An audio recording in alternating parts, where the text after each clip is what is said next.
è stato depositato qui in Consiglio regionale, la PDL ovviamente di legge statale, quindi un disegno di legge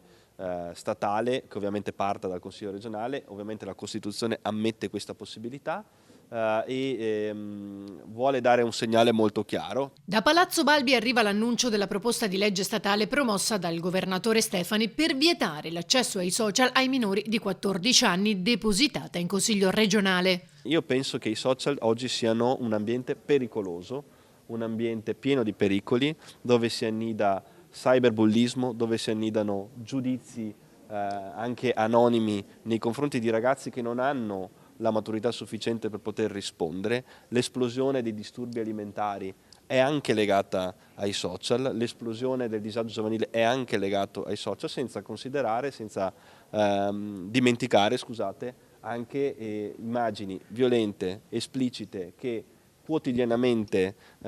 vengono proposte nei social network, e un ragazzo di 11 anni, 12 anni non ha la maturità sufficiente per poter affrontare un giudizio critico nei confronti di queste immagini e di questi video. Stefani ha poi commentato l'annuncio degli Stati Uniti di una tregua di 2 settimane con l'Iran, auspicando si trovi quanto prima una soluzione, ma soprattutto annunciando come il governo italiano e anche la regione stiano lavorando. Il governo è al lavoro per provvedimenti urgenti, ovviamente non possiamo che essere felici e soprattutto sollevati della notizia di questa notte, cioè della tregua, e vogliamo assolutamente sperare che questi giorni servano a far sì che questo conflitto finisca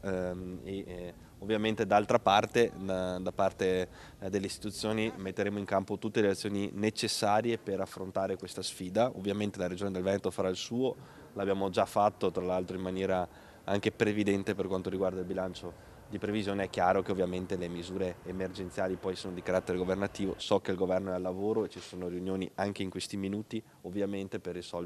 provare a trovare delle soluzioni a questa situazione.